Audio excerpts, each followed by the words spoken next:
నమస్కారం. ప్రేక్షకులందరికీ శుభోదయం. ఈనాటి శుభయోగం శీర్షికన సంకష్టహార చతుర్థి సందర్భంగా ఎలాంటి విధి విధానాలు పాటించాలో, తద్వారా ఎలాంటి ప్రయోజనాలు సిద్ధింపజేసుకోవచ్చో పరిశీలిద్దాం. గణపతికి ప్రీతిపాత్రమైనటువంటి రోజు బుధవారం. గణపతికి ప్రీతిపాత్రమైనటువంటి తిథి సంకష్టహార చతుర్థి. బుధవారంతో కూడిన సంకష్టహార చతుర్థి సందర్భంగా గణపతిని ప్రత్యేకంగా ఆరాధన చేయటం ద్వారా అన్ని రకాలైనటువంటి విఘ్నాల నుంచి చాలా సులభంగా బయటపడవచ్చు. గణపతికి కొబ్బరి నూనె దీపం అంటే ఎంతో ప్రీతిపాత్రం కాబట్టి మీ గృహంలో గణపతి విగ్రహాన్ని కానీ చిత్రపటాన్ని కానీ ఏర్పాటు చేసి కొబ్బరి నూనె ప్రమిదలో పోసి 5 ఒత్తులు విడిగా వేసి దీపాన్ని వెలిగించాలి. అయితే బుధవారంతో కూడిన సంకష్టహార చతుర్థి సందర్భంగా మరకత గణపతిని పూజిస్తే ఉత్తమమైన ఫలితాలు కలుగుతాయి. మరకత గణపతి అంటే ఆకుపచ్చ రంగులో ఉండేటటువంటి గణపతి విగ్రహం అని అర్థం. బుధవారం రోజు సంకష్టహార చతుర్థి వచ్చింది కాబట్టి, బుధుడికి అధిష్టాన దేవుడు గణపతి కాబట్టి, బుధుడికి ఆకుపచ్చ రంగు అంటే ఎంతో ప్రీతిపాత్రం కాబట్టి, ఆకుపచ్చ రంగులో ఉండేటటువంటి మరకత గణపతి విగ్రహానికి ఆరాధన చేస్తే గణపతి అనుగ్రహం వల్ల విద్యా, ఉద్యోగ, వ్యాపార రంగాల్లో విశేషమైన శుభ ఫలితాలు సిద్ధింపజేసుకోవచ్చు. విద్యార్థులు ఆటంకాలు విద్యలో పోగొట్టుకోవటానికి, వ్యాపారం 3 పువ్వులు 6 కాయలుగా విరాజిల్లటానికి, మంచి ఉద్యోగ ప్రాప్తిని సిద్ధింపజేసుకోవటానికి మరకత గణపతి ఆరాధన విశేషంగా సహకరిస్తుంది. మరకత గణపతి అందుబాటులో లేని పక్షంలో శ్వేతార్క గణపతి, తెల్ల జిల్లేడు వేరు మీద చెక్కిన గణపతినైనా ఏర్పాటు చేసుకోవచ్చు. లేదా బంగారు గణపతి, లేదా వెండి గణపతి, లేదా రాగి గణపతి, ఏ గణపతినైనా ఏర్పాటు చేసుకోవచ్చు. హరిద్రా గణపతికి పూజ చేసినా కూడా ఉత్తమమైన ఫలితాలు కలుగుతాయి.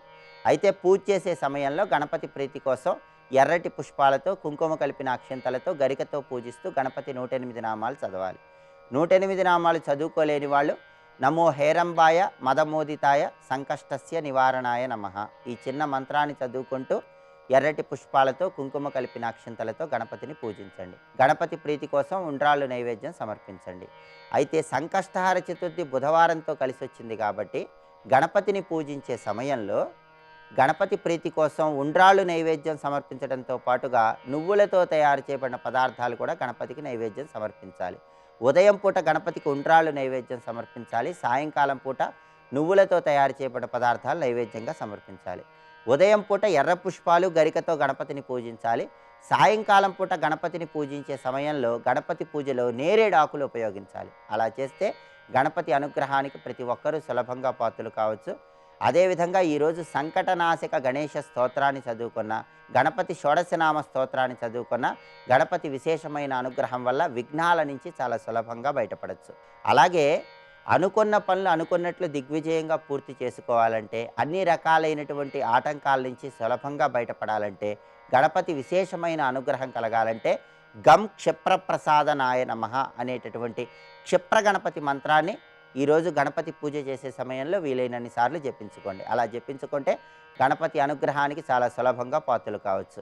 అలాగే శత్రు బాధలు ఎక్కువగా ఉన్నవాళ్ళు శత్రుబాధల తీవ్రతను తగ్గింపజేసుకోవటానికి, శత్రువులను మిత్రులుగా మార్చుకోవటానికి, కోర్టుపరమైన వ్యవహారాల్లో విజయాలు సిద్ధింపజేసుకోవటానికి ఓం గూం హేరంబాయ నమః అనేటటువంటి హేరంబ గణపతి మంత్రాన్ని జపించుకుంటూ గణపతిని ఆరాధన చేయండి. ఇలా చేస్తే గణపతి విశేషమైన అనుగ్రహానికి సులభంగా పాత్రలు కావచ్చు. సాయంకాలం పూట గణపతి ఆలయానికి వెళ్ళి గణపతికి రకరకాల ద్రవ్యాలతో అభిషేకం చేయించుకోండి. ఆవు పాలతో అభిషేకం చేయించుకుంటే సర్వ సంపదలు కలుగుతాయి. అలాగే ఆవు పెరుగుతో అభిషేకం చేయించుకుంటే అనారోగ్య సమస్యల తీవ్రతను తగ్గింపజేసుకోవచ్చు. గరిక పోచలు కలిపిన నీళ్లతో గణపతికి అభిషేకం చేయించుకుంటే పోగొట్టుకున్న ధనకనక వస్తు వాహన ప్రాప్తిని సిద్ధింపజేసుకోవచ్చు. ఇలా ఒక్కొక్క ద్రవ్యంతో అభిషేకం చేయించుకుంటే ఒక్కొక్క రకమైన ప్రయోజనం కలుగుతుంది. భూ సంబంధమైన వ్యవహారాల్లో విజయాలు సిద్ధింపజేసుకోవటానికి, తొందరగా భూలాభం, గృహలాభం కలగటానికి జిల్లేడు పూలతో గణపతిని ఈరోజు పూజించండి. దేవాలయంలో స్వామికి జిల్లేడు పూలు సమర్పించడం, లేదా గృహంలో అయినా సరే గణపతి చిత్రపటానికి లేదా విగ్రహానికి జిల్లేడు పూలతో పూజ చేయడం ద్వారా తొందరలో భూలాభము, గృహలాభాన్ని సిద్ధింపజేసుకోవచ్చు. అలాగే తొందరగా వివాహ ప్రాప్తిని సిద్ధింపజేసుకోవాలంటే పసుపచ్చటి చామంతి పూలతో గణపతిని పూజించండి. తొందరలోనే వివాహ ప్రాప్తిని సిద్ధింపజేసుకోవచ్చు. ఇలా ప్రత్యేకంగా గణపతిని ఆరాధన చేయండి. సంకష్టహార చతుర్థి బుధవారంతో కలిసి వచ్చిన రోజు గణపతి అనుగ్రహానికి ప్రతి ఒక్కరూ సులభంగా పాత్రలు కండి. రేపటి శుభయోగం శీర్షికన జీవితంలో అకస్మాత్తుగా అభివృద్ధి ఆగిపోయిన తరుణంలో మళ్ళీ తిరిగి అభివృద్ధిని పొందటానికి ఎలాంటి ప్రత్యేకమైన పరిహారాలు పాటించాలో పరిశీలిద్దాం. నమస్కారం. ఓంకార రూపిణి క్లీంకారవా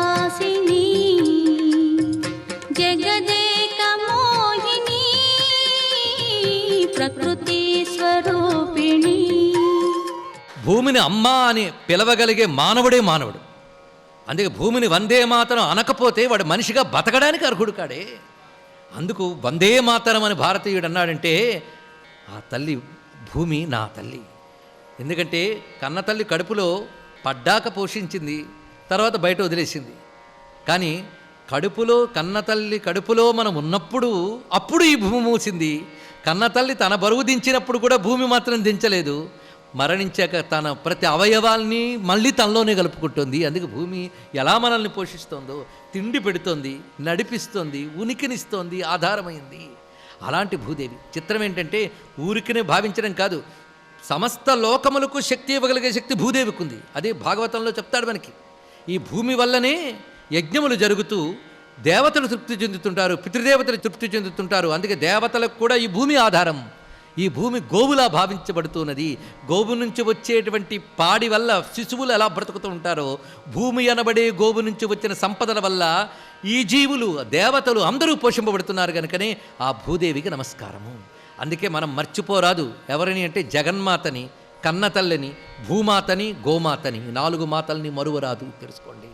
ఈ 4 మాతల్ని మరిచిపోయిన వాడికి ఇహము లేదు, పరము లేదు. అది చూపిస్తున్నాడు ఇక్కడ. అందుకు వసుంధర ఆధార రూపా సర్వేషాం, సర్వులకు ఆధారమైనటువంటి తల్లి, సర్వసస్యా ప్రకీర్తిత, సస్యరూపిణి. ఒక్కసారి భూమిని అమ్మ అని ఎందుకన్నారని ఆలోచిస్తే అమ్మని కాకపోతే ఇంకేమని అంటామండి? భూమిని అన్నం పెడుతోంది, ఆధారమైంది, సంపదలిస్తున్నది తల్లి. రత్నాకర రత్నగర్భ సర్వరత్నాకరాశ్రయ, ప్రజాభిశ్చ ప్రజేశైశ్చ పూజిత వందిత సదా. ప్రజలు, పాలకులు అందరూ పూజించేటువంటి తల్లి. సర్వ ఉపజీవ్య రూప, అందరి బ్రతుకుకి ఆధారమైన తల్లి. సర్వ సంపద్విధాయిని, యయా వినా జగత్సర్వం నిరాధారం చరాచరం. ఈ తల్లి లేకపోతే చరాచర జగత్తు నిరాధారమే. అటువంటి వసుంధరకు నమస్కారము. భూమిని ఎలా ఉపాసించాలి అనేది మరొక సందర్భంలో మళ్ళీ చెప్పుకుందాం. భూమి ఉపాసన ఉన్నది మనకి, అది చెయ్యాలి. ఇప్పటి వరకు అమ్మవారి యొక్క ప్రధానాంశ రూపములు అయిపోయాయి, 7 చెప్పారు. ఇప్పుడు ఇక్కడి నుంచి కళాంశాలు వివరిస్తున్నారు. ఇదంత విస్తారంగా కాకుండా పేర్లు మాత్రమే చెప్తారు. దయచేసి ఏకాగ్రంగా వినండి. ఎందుకంటే కేవలం దేవత అనగా ఒకానొక రూపమని మనం అనుకుంటున్నాం. అది మొదటి నుంచి ఖండిస్తూ వస్తున్నాం. ఒకానొక రూపము ఎక్కడో ఉంది, మనం కష్టపడి తెచ్చుకోవాలి అనే భ్రాంతిని ముందు వదిలేయండి. దేవత అనగా ప్రకృతి యందు నిత్యము మన అనుభవానికి వచ్చే శక్తియే. మనం కావాలనుకుంటున్న శక్తులే దేవతలు, మనకు లభించిన శక్తులే దేవతలు. ఇది తెలిస్తే ఆ దేవతల పేర్లు శక్తుల పేర్లే. ఒక శక్తికి పేరు, ఒక రూపం ఇస్తున్నాం. అది ఇక్కడ గమనించుకోవాల్సింది. స్వాహాదేవి వహ్నిపత్ని ప్రతి విశ్వేషు పూజిత. అమ్మవారి యొక్క కళాంశాలు చెప్తున్నారు. స్వాహాదేవి, ఈ తల్లి అనుగ్రహం లేకపోతే యజ్ఞములు జరగవు. అందుకే కళాంశాల్లో మొదటి స్వాహ. స్వాహ అంటే కానీ దేవతకు అందదు. స్వాహా రూపంతో యజ్ఞములు ఎందుంటుంది ఈ తల్లి. అలాగే స్వధాదేవి, ఈ తల్లి పితృదేవతలకి కవ్యములు ఇచ్చేటప్పుడు స్వధాపూర్వకంగా ఇవ్వాలి, దేవతలకు హవ్యములు ఇచ్చినప్పుడు స్వాహారూపంగా ఇవ్వాలి.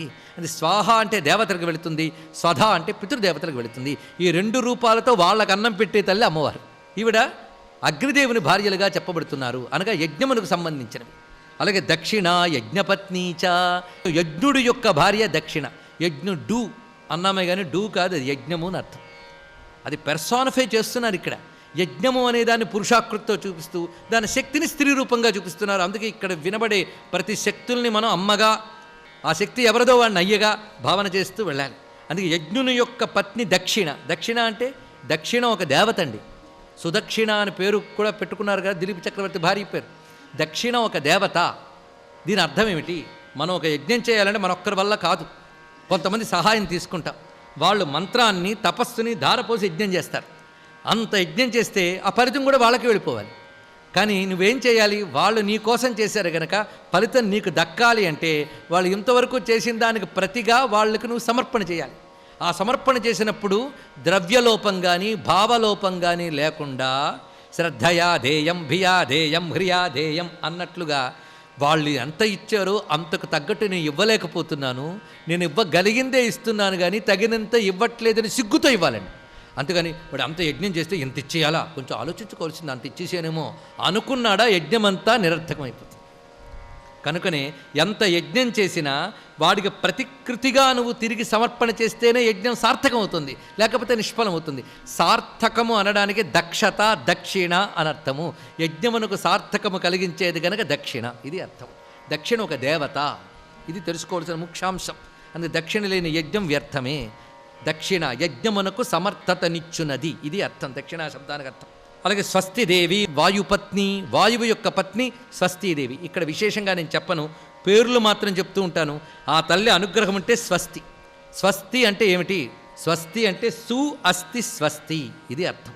సు అంటే మేలు, అస్తి అంటే ఉన్నది, మేలు ఉన్నది, మంచి ఉన్నది అనేటువంటి సార్థకతకి స్వస్తి అని పేరు. కానీ స్వస్తి చెప్పడం అంటే పూర్తి చేయడం అని కాదు, మేలు ఉన్నది, మంచే ఉన్నది అనేటువంటి పాజిటివ్ థాట్, ఇది అర్థం అనమాట. స్వస్తి అంటే అది భావం, మేలే ఉంది, మంచే ఉన్నది. కానీ స్వస్తి చెప్పుట అని ఎవరైతే అంటారో వాళ్ళకి ఎప్పుడూ మేలే ఉంటుంది. అందుకే స్వస్తి వాయుపత్ని. అలాగే గణపతి పత్ని పుష్టి అన్నారు. పుష్టి అంటే సమృద్ధి, అన్నీ పుష్టిగా ఉండాలండి. అందుకే మా స్వామి కూడా పుష్టిగా ఉంటాడు గణపతి. అన్నీ ప్రతివాడికి పుష్టిగా ఉండాలి, లేకపోతే మహా కష్టం కదా. పుష్టి అంటే ఏమిటో మనకి శాస్త్రం చెప్తున్నది. ఎన్ని రకాల పుష్టులు ఉన్నాయో చూడండి. వాక్ పుష్టి, ధన పుష్టి, ధాన్య పుష్టి, గృహ ఆరామ క్షేత్ర పుష్టి, అష్టసిద్ధి పుష్టి, ఇలా రకరకాల పుష్టులు ఉన్నాయి. ఇంద్రియ పుష్టి, ఈ పుష్టులన్నీ ఉండాలట. అంటే ఏదో కాసింత ఉంటే మనకు సరిపోదు, సమృద్ధిగా ఉండాలి, అంతే కదా. అందుకే ఆ సమృద్ధి భావమే పుష్టి. ఆ పుష్టిపతి గణపతి, పుష్టి అనబడే శక్తి. అందుకే ప్రతివాడికి పుష్టి ఉండాలి కదా. ఇప్పుడు చూడండి, పుష్టి అంటే ఒక దేవత అన్నారు. పుష్టి అంటే నిండుతనము అంటే ఇప్పుడు ఏమనిపించింది? ఆవిడ దేవత, శక్త? పుష్టి అనబడి ఒకనొక శక్తి. ఆ శక్తి మీరు నేను తయారు చేసింది కాదు, విశ్వంలో ఉన్నది. ఆవిడ తల్లిని ఉపాసిస్తే మనకు పుష్టి వస్తుంది. రెండవది తుష్టి, అనంతుని పత్ని తుష్టి. నిజంగా ఆలోచించడం మర్చిపోయాం, కానీ ఆలోచిస్తే ఈ భావాలకు ఆశ్చర్యపోతామండి. అనంతుడి భార్య తుష్టిట, ఏం మాట చూడండి ఇక్కడ. తుష్టి అంటే అర్థం ఏంటి? సంతోషం, తృప్తి. కొందరికి పుష్టి ఉన్న తుష్టి ఉండదు. తృప్తి అనేది చాలా గొప్పది. సంతోషము, తృప్తి అనేది అది ఉంటే అనంతమే. అందుకే అనంతుడి భార్య సంతోషం అని చెప్పడంలోనే సంతోషం ఉందా వాడికి అనంత సుఖము. అందుకే అనంతుడి భార్య తుష్టి, పుష్టి, తుష్టి. మీరు లక్ష్మీ అష్టోత్తర శతనామాలో రెండు వచ్చే, అందులోనేనా లలితా శాస్త్రంలో కూడా వచ్చింది. ఆలోచిస్తే స్వాహ స్వధా మతిర్మేధా తుష్టి పుష్టిర్మతి ధృతి, అక్కడ వస్తుంది ఇవిడ. అందుకే పుష్టి, తుష్టి అంటే లలితలో కూడా ఈ ప్రకృతి నామాలన్నీ ఉన్నాయని దీన్ని బట్టి తెలుస్తుంది. ఈశాన పత్ని సంపత్తి, ఈశ్వరుడు యొక్క పత్ని సంపత్తిట. ఈశానుడు అంటే ఈశాన దిక్కు అధిపతి, ఆయన పత్ని సంపత్తి. ఇందులో ఉన్న ఔచిత్యం చూడండి. ఈశానుడు అంటే రూలర్, రూలర్కి సంపద ఉండాలి. అందుకే సంపద కలగవాడే రూల్ చేయగలడు, అది కూడా అర్థం. అందుకే ఈశానుడి భార్య సంపత్తి, ఔచిత్యం అది తెలుసుకోవాల్సింది ఇందులో. ధృతి కపిల పత్ని చ, ధృతి అంటే ధృతి అనబడే ఒక శక్తి, ధైర్యము. ఇది కపిలుని యొక్క భార్య, కపిలాచార్యుని యొక్క భార్య అన్నారు. కపిలుడు అంటే తేజస్సు అనగా జ్ఞానము అని అర్థం ఇక్కడ. స్వస్తి.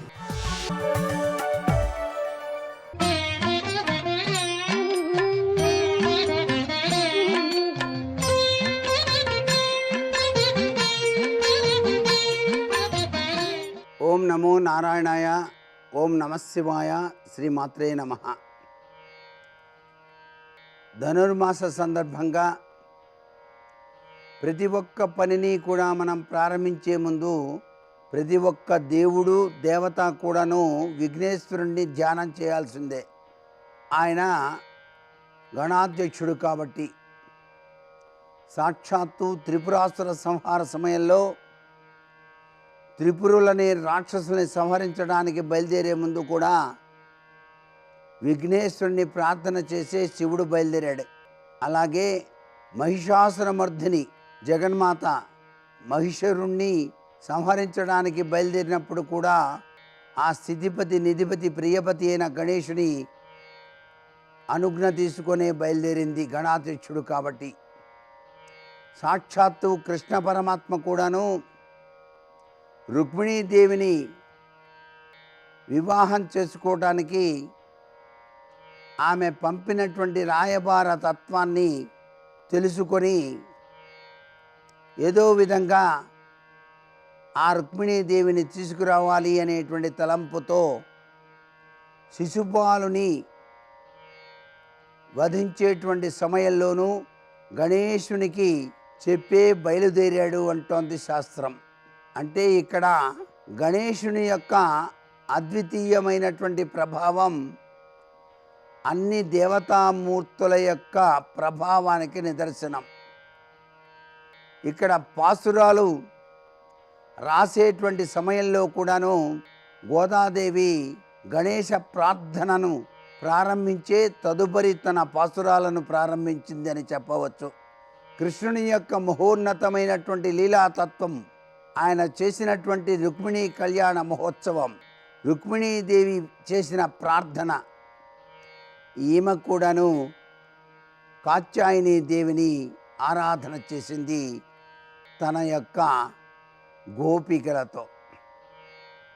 తన గోపికలకు ఈ ధనుర్మాసంలో కాత్యాయని వ్రతాన్ని ఆచరించండి, కృష్ణ పరమాత్మ అనుగ్రహం కలుగుతుంది, వివాహం కావలసిన వారికి వివాహం అవుతుంది అని చెప్పేసి విన్నవించింది. అందుకే కాత్యాయని వ్రతాన్ని నిర్వహించడానికి వేళవుతోంది. త్వరగా లేచి నదీ స్నానానికి బయలుదేరదాం. చలి గురించి ఆలోచించాల్సిన పని లేదు. పరమాత్మ సన్నిధికి వడివడిగా చేరేటువంటి సమయంలో మనం ఇవన్నీ ఆలోచించకూడదు. త్వరగా నిద్ర నుంచి మేల్కొనండి అని చెప్పేసి తన పాసురాల్లో చక్కగా వివరించింది గోదాదేవి. అటువంటి విధి విధానంలో మనం గ్రహించాల్సింది ఏమిటి అంటే, పరమ పవిత్రవంతమైనటువంటి భక్తిభావన తత్వతో కూడిన ఆ ప్రేమిక స్వరూపంలో నిత్యము ఆచరించేటువంటి విధి విధాన తత్వాన్ని త్వరగా ఆచరించినట్లయితే సఫలీకృతమవుతాం అని తెలియచేస్తోంది. సర్వే జనా సుఖినో భవంతు. గోవింద కృష్ణ జై గోపాల కృష్ణ జై గోపాల బాల బాల రాధ కృష్ణ జై. గోవింద కృష్ణ జై గోపాల కృష్ణ జై గోపాల బాల బాల రాధ కృష్ణ జై. సుకర్మములివ్వియు చెయ్యజాలరి కలియుగమందు మానవులు కావున ఎయ్యది సర్వసౌఖ్యమయ్యలవడు.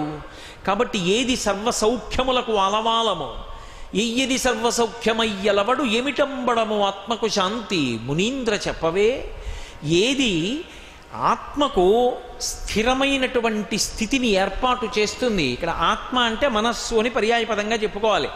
మనసుకి ప్రశాంతతనిస్తుంది. మనసు ఉద్వేగంతో కదిలిపోకుండా ఒక చోట మనసు నిలబడేటట్టుగా చెయ్యగలిగినటువంటిది ఏది లోకంలో, అటువంటిది ఏదో మాకు చెప్పవలసింది అని అడిగారు. అంటే ఆయన అన్నాడు, అయ్యయ్యో మీరు నన్ను ఈ ప్రశ్న వెయ్యాలా? మీరెక్కడున్నారు ఇప్పుడు? మీరు సాక్షాత్ నైమిషారణ్యంలో ఉన్నారు. నైమిషారణ్యానికి ఉన్నటువంటి గొప్పతనం ఏమిటి? ఒక్క మాటలో చెప్పాడు ఆయన. పుణ్యంబై, ఈ ప్రదేశమే పుణ్యతమము. ఇక్కడ అడుగు పెట్టి ఉన్నాడు కలిపురుషుడు చెనకడు, కాబట్టి అసలు పాపం అంటదు. ఇది మహదవకాశం. ఇక్కడ కూర్చుని నువ్వు నారాయణ తరించావు, శివ తరించావు, ఇక్కడ కూర్చుని భగవన్నామం చెప్పుకున్నావు తరించిపోయావు, ఇక్కడ కూర్చుని ఓ పూజ చూశావు తరించావు, ఓ పూజ చేసుకున్నావు తరించావు. అదే పనిగా ఏదో తిరుగుతానంటావు, కర్మ చెప్పగలిగిన వాడు లేడు. అసలు ముందు నైమిషారణ్యానికి రావడమే పుణ్యములకు కావలసినటువంటి అవకాశములను కల్పించగలిగినదై ఉంటుంది.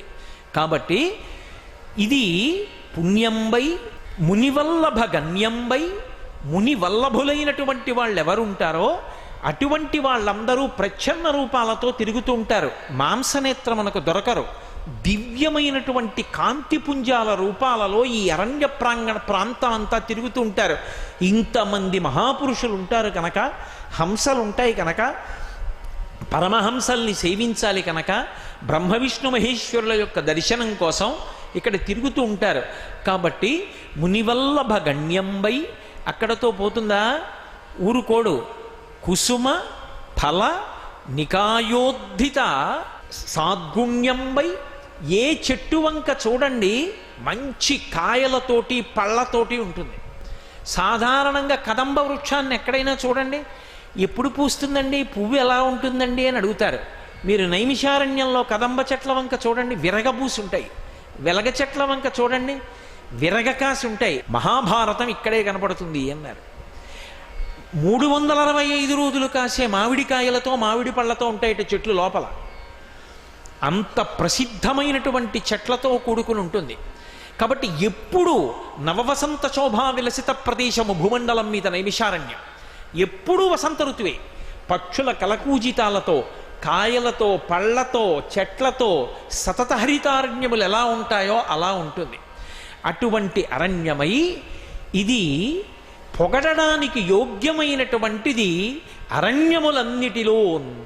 ఈ అరణ్యములన్నీ, లోకములో ఎన్నో అరణ్యములు ఉన్నాయి. అరణ్యము అన్న మాట ఎక్కడ వాడినా మీరు ఒకటి గుర్తుపెట్టుకోవాలి, శాంతికి స్థావరము. ఇది చాలా జాగ్రత్తగా పట్టుకోవాలి. అందుకు వాడుతున్నాడు సూతుడు. అరణ్యములో ఎవరుంటారు? సర్వసంగ పరిత్యాగులు ఉంటారు.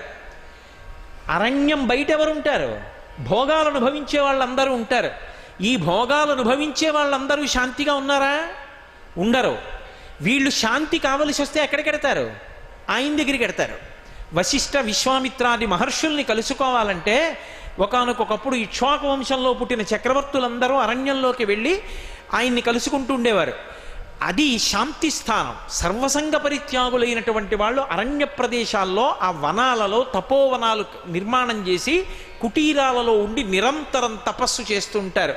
ఒక్కొక్కరు చేసినటువంటి తపస్సుకి యుగాలు మారిపోయినా సరే ప్రశాంతత అలా ఉండిపోయింది. శృంగేరి పట్టణంలో ఋష్యశృంగుడు ఎప్పుడో త్రేతాయుగంలో చేసినటువంటి తపస్సు, ఆ తపస్సుకి ద్వాపరయుగం దాటిపోయి కలియుగం వచ్చింది.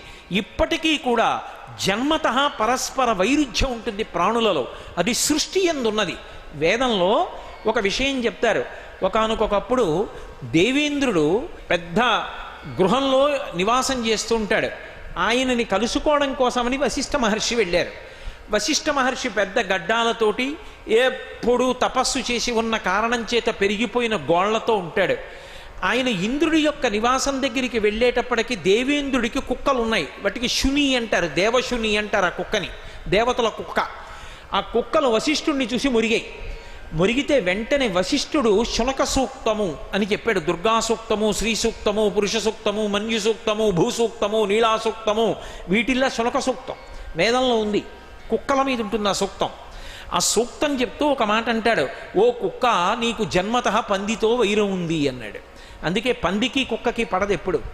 పంది కనపడితే కుక్క వెంట తరుగుతుంది. అలా జన్మతః వైరమున్న ప్రాణులు కూడా మహానుభావులు తపస్సు చేసినటువంటి ప్రాంగణాలకు వెడితే వాటి వైరాన్ని మరిచిపోయి ఒకదానికొకటి సహకరిస్తాయి. ఇప్పటికీ రమణ మహర్షి ఆశ్రమానికి వెడితే నెమలి పింఛమిప్పి ఆడుతూ ఉంటుంది, త్రాచుపాం పక్క నుంచి వెళ్ళిపోతుంది, నెమలి చెనకదు. జింక అలా వెడుతూ ఉంటుంది, పెద్ద కుక్క పక్క నుంచి ఎడుతుంది, జింకని కుక్క చెనకదు. అక్కడ ఏ ప్రాణి ఇంకొక ప్రాణిని చెనకదు. ఎందుచేత అంటే భగవాన్ రమణుల వంటి మహాపురుషులు తపస్సు చేసినటువంటి ప్రదేశం. ఆ తపస్సు అంత గొప్ప శక్తివంతం. త్రేతాయుగంలో తపస్సు చేశాడు ఋష్యశృంగుడు. కలియుగంలో శంకర భగవత్పాదులు వెళ్ళేటప్పటికి పాము కప్పకి నీడ పట్టింది, ఎండకి కప్ప శోషించిపోతోందని. పరస్పర వైరం కూడా పోతుంది ఆ తపస్సుకి. అంత గొప్ప తపశ్శక్తితో శాంతి స్థావరములై ఉంటాయి అరణ్యములు. అందుకే అరణ్యములో ఉండేటటువంటి జంతువులు ఒకదాన్ని ఒకటి చెనకినా మాకు నగరాలొద్దు అని చెప్పి విడిచిపెట్టి అరణ్యాలకు వెళ్ళిపోయిన వాళ్ళు ఎవరుంటారో అలాంటి వారి వల్ల అవి శాంతి స్థానములు. ఎంత చక్రవర్తి పదవులలో ఉన్న వాళ్ళు కూడా శాంతి కావాలి అంటే అరణ్యాలకు ఎడతారు. అందుకే అరణ్యము గొప్పది. అటువంటి అరణ్యములలోకెల్లా ఉత్తమమైన అరణ్యమేది అంటే నుతింపందగు నైమిషాఖ్యారణ్యంబు అరణ్యంబులలోన్ అన్నాడు సూతుడు. అరణ్యాలన్నిటిలోకి ప్రస్తుతి చెయ్యవలసి వస్తే గొప్ప అరణ్యమేదో తెలుసా? నైమిషాఖ్యారణ్యమే. ఇదే ఎందుచేత ఎన్ని కోట్ల మంది మహానుభావులు ఈ అరణ్యంలోకి వచ్చారో, ఎంత తపస్సు చేశారో, ఎన్ని యజ్ఞయాగాది క్రతువులు చేశారో, ఎన్ని పారాయణులు చేశారో, ఎన్ని విషయాలు ఇక్కడ కూర్చుని జపం చేశారో, ఎన్ని విషయాలు ఇక్కడ కూర్చుని ప్రబోధం చేశారో. అందుకే ఈ వాతావరణం అంతా కూడా పవిత్రతతో నిండి నిబిడీకృతమైపోయింది. అటువంటి నైమిషాఖ్యారణ్యంబునందు మీరున్నారు. కాబట్టి మీరు ఉన్నటువంటి ప్రాంతం అటువంటిది. మీరు వేసినటువంటి ప్రశ్న పరమోత్తమమైనటువంటి ప్రశ్న. దీనికి సమాధానంగా మీకు నేను చెప్పవలసినది ఒకటే. హరి యొక్క కథలతో కూడుకుని శ్రీహరిని నమ్ముకున్నటువంటి భగవద్భక్తులైనటువంటి వారెవరున్నారో అటువంటి వారి యొక్క కథల యొక్క సమాహార స్వరూపమైన భాగవతాన్ని ప్రవచనం చేస్తాను. వాళ్ళన్నారు, అబ్బబ్బబ్బా ఎంత మాట చెప్పావోయ్, ఈ మాట వాళ్ళు అనకపోతే చెప్పకూడదు భాగవతం. సర్వం శ్రీ ఉమామహేశ్వర పరబ్రహ్మార్పణమస్తు. స్వస్తి.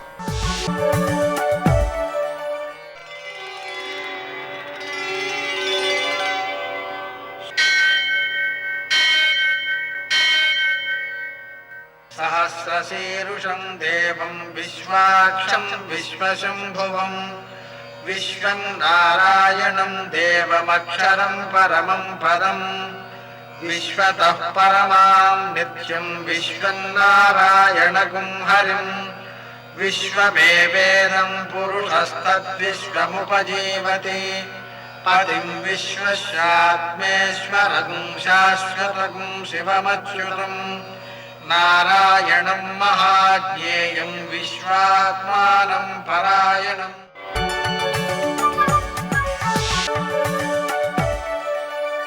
సూర్యశౌర్యమథేందురింద్రపదవీ సన్మంగళం మంగళం. ఆపదామపహర్తారం దాతారం సర్వసంపదాం లోకాభిరామం శ్రీరామం మోక్షదంతం నమామ్యహం. నేటి కాలమాన విశేషాలను గమనిద్దాం. స్వస్తి శ్రీ చాంద్రమాన ప్లవనామ సంవత్సరం ఉత్తరాయణం, కొన్ని పంచాంగాల్లో దక్షిణాయనం, హేమంత్ ఋతువు, మార్గశిర మాసం, కృష్ణపక్షం, బుధవారం. సూర్యోదయం 6:46, సూర్యాస్తమయం 5:43. తిథి తదియ సాయంకాలం 4:49 వరకు. నక్షత్రం పుష్యమి రాత్రి 12:42 వరకు. వర్జం ఉదయం 7:09 నుంచి 8:54 వరకు. దుర్ముహూర్తం మధ్యాహ్నం 11:53 నుంచి 12:36 వరకు. అమృతకాలం సాయంకాలం 5:41 నుంచి 7:26 వరకు. రాహుకాలం బుధవారం కాబట్టి మధ్యాహ్నం 12 నుంచి 1:30 వరకు. అష్టకవర్గ రీత్యా శుభప్రదమైన సమయం ఉదయం 10:50. నేటి విశేషం సంకష్టహర చతుర్థి, ప్రదోషం కూడా.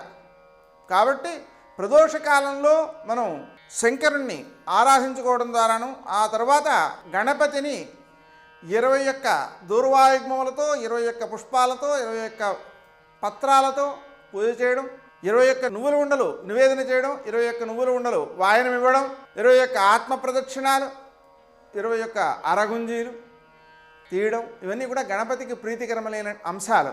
వాటిని ఆచరిస్తూ చంద్రోదయం అయిన తర్వాత, అంటే రాత్రి 8:32 తర్వాత చంద్రుణ్ణి కూడా పూజ చేయడం ద్వారా నీలాపనిందలు తొలగిపోతాయి. అలాగనే కష్టములను దాటగలిగినటువంటి సామర్థ్యం పెరుగుతుంది. మరో ముఖ్య విశేషం, ఈరోజు ధనుర్మాసంలో 7వ శుభదివసం. ఆ సందర్భంగా గోదాదేవి ఒక గోపికను లేపుతోందన్నమాట. భరద్వాజ పక్షులన్నీ కీచుకీచుమంటూ ధ్వని చేస్తూ ఉన్నాయి. వినబడలేదా? అదిగో ఆ సువాసనలు వెదజల్లేటువంటి కురులు కలిగినటువంటి గోపకాంతలు తాము ధరించిన ఆభరణాలన్నీ కూడా ధ్వనించేటట్లుగా చేతులను తిప్పుతూ కవ్వాలతో పెరుగు చిలుకుతూ ఉన్నారు. దధిమధన సంజాత అని ఆ ధ్వనికి మంగళకరమైనదిగా భావన చేస్తారు. ఆ ధ్వనులు ఏమీ నీకు వినబడలేదా? నీవు మాకు నాయకురాలివి, భగవద్విషయానుభవాలు కలిగిన దానివి. లే, సాక్షాత్తు శ్రీమన్నారాయణుడే ఇప్పుడు కృష్ణుడిగా మన భాగ్యం కొద్దీ అవతరించాడు. మన కోసం కేసీ మొదలైనటువంటి రాక్షసుల్ని చంపేసి మన కష్టాలను గట్టెక్కించాడు. మనమంతా అతనికి కృతజ్ఞులమై అతని గుణాలని గానం చేస్తున్నాం. వాటిని వింటూనే ఇంకా పడుకున్నావేమిటి? మేము పాడే ఈ పాటల ఆనందంతో నువ్వు కూడా పాడాలి కదా, ఆ ఆనందంతో నువ్వు మెరిసిపోవాలి కదా. ఇకనైనా లేచిరా అమ్మా, వ్రతం ఆచరించడానికి ఇంకా ఆలస్యం దేనికి అని మరో గోపకన్యను లేపుతోందన్నమాట. నేటి ఆణిముత్యాలు.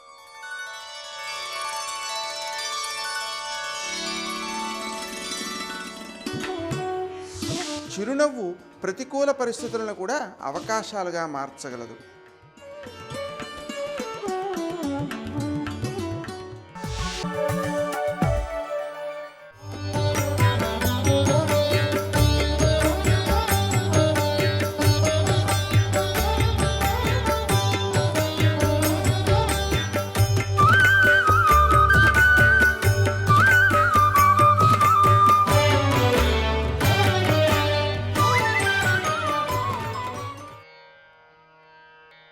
శక్తిముని కోపించి, ఆయన దగ్గర ఏముంటుంది, కొరడా లేదు, రాజుని ఇలా శపించాడు.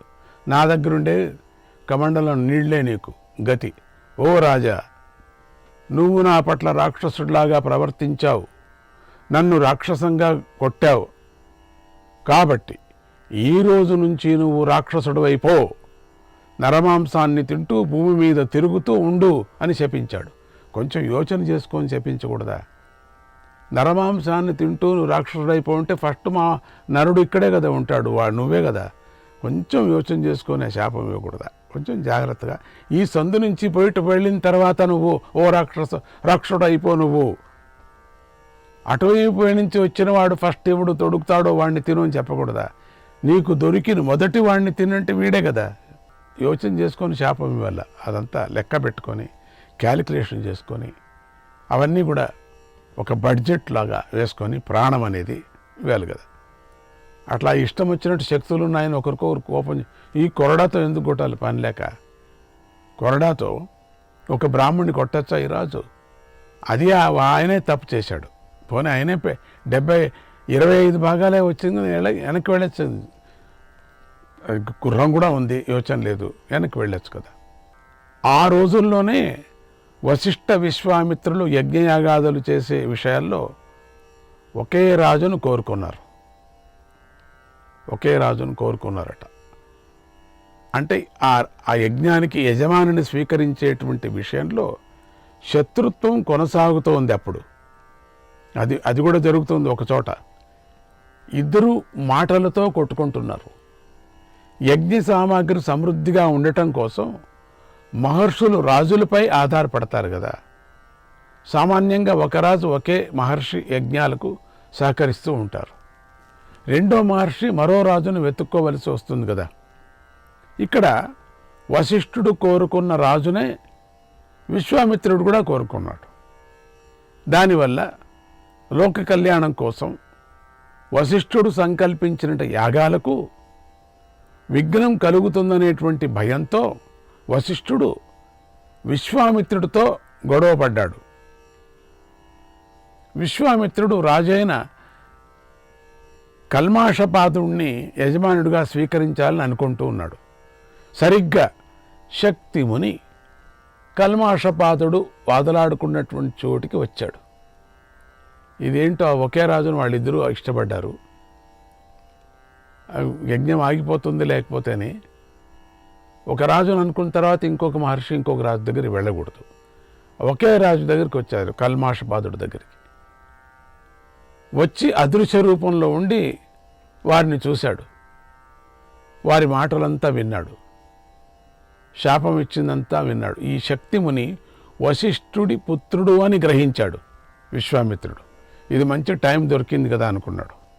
కల్మాషపాదుడు కూడా ఆ మునిని వశిష్ఠపుత్రుడని గ్రహించి ప్రార్థిస్తూ తప్పైపోయింది, తనను అనుగ్రహించమని వేడుకొన్నాడు. నేనెంత తప్పు చేశాను. అదృశ్య రూపంలో ఉన్నటువంటి విశ్వామిత్రుడు రాజు భావాన్ని గ్రహించి వెంటనే కింకరుడనేటువంటి ఒక రాక్షసుడిని పిలిచి, ఎందుకంటే ఓడిపోతాడు కదా, ఇంకా ఓడిపోతే అప్పుడు నాగతి ఏంటి ముందుకి, ఇది మంచి టైం వశిష్ఠుడిని భంగపరచటానికి అని ఒక రాక్షసుడిని పిలిచి, ఇదే చూడండి, ఎటు తిరిగి క్షత్రియుడే కదా, ఒక రాక్షసుడిని పిలిచేసి రాజులోకి ప్రవేశించు అని ఆజ్ఞాపించాడు. ఆ రాక్షసుడు, ఆ కింకరుడు వెంటనే రాజులోకి ప్రవేశించాడు. అది చూసి విశ్వామిత్రుడు అక్కడి నుంచి వెళ్ళిపోయాడు. అదంతే, ప్రవేశించాడు, ఇంక చూసుకుంటాడు అని చెప్పి. శక్తిముని శాపము విశ్వామిత్రుడి ఆజ్ఞ తోడుగానే కింకర రాక్షసుడు బలవంతుడైపోయాడు. శాపం పెట్టాడు కదా, శాపం పెడుతూనే వాడు రాక్షసుడు కావటానికి ఒక దారి కావాలి కదా. అందుకని విశ్వామిత్రుడికి వశిష్ఠుడి మీద కోపంతో ఆ కల్మషపాదుణ్ణి వాడి లోపల రాక్షసని ఆహ్వానించాడు, వెళ్ళిపోమన్నాడు. ఈ శాపము నెరవేరేలా కదా. అందుకని శాపము నెరవేరటానికోసరం, అంటే ఎవరికి తెలియదు ఇది, ఈయనకి విరోధం ఉంది కదా వశిష్ఠుడి మీద విశ్వామిత్రుడికి, ఇది మంచి సమయం అని చెప్పేసి ఒకదానికొకటి అంతా చేరుకుంది, గందరగోళం చేరుకొని దాని లోపల కల్మషపాదుడు లోపల రాక్షసుడు వచ్చేసింది, బుద్ధిని మార్చేశాడు. ఇదేమీ రాజుకు తెలియదు. పాపం రాజు విచక్షణా జ్ఞానం కోల్పోయాడు, ఎందుకంటే రాక్షసుడు ప్రవేశించాడు. ఒకనాడు ఒక బ్రాహ్మణుడు కల్మాషపాదుడికి అడవిలో కనిపించి, ఇది ఇంతటితో అయింది, అయ్యా బాగా ఆకలిగా ఉంది, భోజనం పెట్టండి అని కోరాడు. కల్మషపాదుడు అలాగే ఇక్కడే కూర్చోండి, కేవలం 2 గడియల్లో మీరు కోరినట్టుగానే భోజనం పెడతానని హాయిగా సంచారం చేసి అంతఃపురానికి వెళ్ళిపోయాడు. అడవిలో ఉన్న బ్రాహ్మణుడి మాటే మర్చిపోయాడు కల్మషపాదుడు. అర్ధరాత్రి సమయంలో ఎందుకో మెలకు వచ్చింది. ఆలోచించగా బ్రాహ్మణుడు గుర్తుకొచ్చాడు. సాయంత్రం పడుకునేటప్పుడు పడుకొని లేచాడు, ఒక నిద్ర కూడా అయిపోయింది. అప్పుడు జ్ఞాపకం వచ్చాడు, అయ్యో బ్రాహ్మడికి అన్నం పెడతానని చెప్పానే. వెంటనే వంటవాడిని అప్పటికప్పుడే పిలిచాడు అర్ధరాత్రిలో. నన్ను ఒక బ్రాహ్మణుడు అన్నం పెట్టమని కోరాడు, కనుక నువ్వు ఇప్పుడు మంచి భోజనం తయారు చేసి అడవిలో ఉన్నటువంటి బ్రాహ్మణుడికి పెట్టు అని ఆదేశించాడు. వంటవాడు వెంటనే రాజుగారి ఆజ్ఞ పాటించాడు. ఆ అన్నాన్ని చూడడంతోనే అది అయోగ్యమైనదని బ్రాహ్మణుడికి తెలిసిపోయింది. దివ్య దృష్టితో అంతా గ్రహించాడు, ఇందులో దోషం ఉంది, దీన్ని తినకూడదు అని రాజుని ఇలా శపించాడు. నీచుడైన రాజు తినకూడని అన్నాన్ని పెట్టాడు కాబట్టి ఆ మూఢుడే ఇలాంటి అన్నాన్ని తింటాడు. శక్తిముని చెప్పినట్లుగా రాజు చూడండి సమస్త ప్రాణులను భయపెడుతూ ఈ భూమిపై తిరుగుతాడు అని శపించాడు. శక్తిముని శపించినట్టుగానే శపించాడు. ఇంకొక శాపం. ఇలా కల్మషపాద మహారాజుకు 2 సార్లు ఒకే శాపం తగలటంతో శాప బలం తీవ్రమైపోయింది. అదేమో కొంచెం అట్లా క్షమించినట్టు ఉంది, ఇది ఎక్కువైపోయింది. రాజులోని రాక్షస బలం వివేకాన్ని నాశనం చేసింది. రాక్షసుడు రాజుగారి ఇంద్రియాలను మనస్సును లొంగ తీసుకున్నాడు. కొన్ని రోజులు గడిచాయి. అంటే రాక్షసుడు మొత్తం రాక్షసుడు అయిపోయాడు. కల్మాషపాదుడు మొత్తం రాక్షసుడు అయిపోయాడు. 2 శాపాలు తగిలాయి కదా, బలం అయిపోయినాడు. ఒకనాడు శక్తిముని కల్మషపాదుడికి కంటికి కనిపించాడు ఒక్కరోజు. అప్పుడు రాజు మునితో ఇలా అన్నాడు, ఓ ముని, నువ్వు నాకు శాపం పెట్టావు, నరమాంసాన్ని తినమన్నావు, అప్పుడు క్షమించాడు, ఇప్పుడు నీతో నేను ప్రారంభిస్తాను అని శక్తిముని చంపేశాడు. అంతే. కొనాకి అప్పుడేది ఇప్పుడు అయిపోయింది. మొదటే అయ్యేది శక్తిమునితోనే ప్రారంభం చేస్తానని చెప్పినవాడు ఇప్పుడు చేశాడు. వాడు శక్తిముని తినేశాడు కూడా. దీనిని విశ్వామిత్రుడు గమనించి ఆ రాక్షసుడిని ఇంకా ప్రేరేపించాడు. చాలా శభాష్ రాక్షసుడా, ఎంత పని చేశావు, మంచి పని చేశావు, నా శత్రుపుత్రుణ్ణి తినేశావు, చంపేశావు కాదు తినేశావు. వశిష్ఠ మహర్షి యొక్క మిగిలిన కుమారుల మీద కూడా పంపించాడు. అక్కడికి కూడా వెళ్ళు, నువ్వు ఇంకా 99 మంది ఉన్నారు, వెళ్ళు. ఆ రాక్షసుడు ఆ వశిష్ఠుడి మిగిలిన కుమారులు కూడా కరకరా నమిలి తినేశాడు. విశ్వామిత్రుడు పంపించాడు ఆ కల్మషపాద రాక్షసుడిని. ఇలా విశ్వామిత్రుడు చేసిన ఘాతుకాన్ని విని కూడా వశిష్ఠ మహర్షి చలించలేదు. చూడండి, పిల్లలు పోయినా కూడా చలించలేదు, కృంగిపోలేదు, అధైర్యపడలేదు. మేరు పర్వతం భూమిని ధరించినట్లుగా నిలకడగా ఉన్నాడు. కానీ పుత్రులందరూ మరణించినందుకు పుత్రశోకం ఉంది కదా, శోకించాడు. కానీ ఎవరు చేశారో వాళ్ళ మీద కొంచెం కూడా కోపపడలేదు. చక్రే చాత్మ వినాశాయ బుద్ధింస ముని సత్తమః, బుద్ధింస ముని సత్తమః, నత్వేవ కౌశికోచ్ఛేదం, నత్వేవ కౌశికోచ్ఛేదం మేనే మతి మతాం వరక, మేనే మతి మతాం వరక. మహర్షులలో ఉత్తముడైనటువంటి వశిష్ఠ మహర్షి దేహాన్ని త్యాగం చేయాలనుకున్నాడు. ఎందుకంటే నేనెవరికి ఏమీ చేయను, కానీ నేనేమన్నా చేసుకుంటాను అంతే, నా ఇష్టం.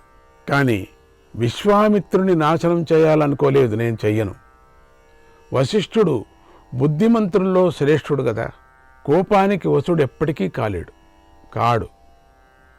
తనకు తానే శిక్షించుకోవాలనుకున్నాడు, అంతే, నా ఇష్టం అది, నేనే శిక్షించుకుంటాను. అంతేగాని ఇంకొకరు నేనేమనాలి, ఎవరిని నేనేమనను. ఇంకొకరి మీద పడి ప్రయోజనం లేదు. మేరు పర్వతం పైకెక్కి కిందికి దూకాడు ఒక్కపారి. మేరు పర్వతం పైకెక్కాడు, చాలా పెద్దది మేరు పర్వతం అంటే మీకు తెలుసు. ఆయన శరీరానికి చిన్న గీత కూడా పడలేదు చూడండి. అక్కడి నుంచి ఒకపారి దూకాడు. దూకితే ఏం కాలేదు. లాభం లేదని మహారణ్యంలోకి బగబగా మండుతున్నటువంటి దావాగ్నిలోకి దూకాడు. ఒక్కొక్క పర్యం అరణ్యంలో అగ్ని పడుతుంది కదా, ఆర్పలేరు, చాలా కష్టం అది, దావాగ్ని. ఆ అగ్నిలో దూకాడు ఏమన్నా కానీ. చిత్రం, దావాగ్ని వశిష్ఠుడిని మాత్రమే విడిచిపెట్టి మిగిలినదంతా కాల్చుకుంటూ వెళ్ళింది.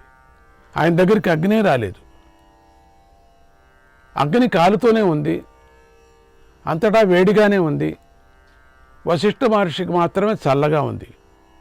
ఆయన చుట్టూ తిరుగుతుంది అగ్ని, కానీ ఆయన ఏం చేయటం లేదు. ఈ ప్రయత్నం కూడా విఫలమైపోయింది. మహర్షి దుఃఖిస్తూ మెడకు ఒక పెద్ద రాయి కట్టుకొని సముద్రంలోకి దూకాడు. పెద్ద రాయి కట్టుకోవటం అంటే బయటికి రాకోకుండా ఉండటానికి. అయినా మహర్షి చావలేదు చూడండి. సముద్రంలోని అలలు మహర్షిని జాగ్రత్తగా పైకి లేపి అతి జాగ్రత్తగా ఒడ్డుకు చేర్చాయి.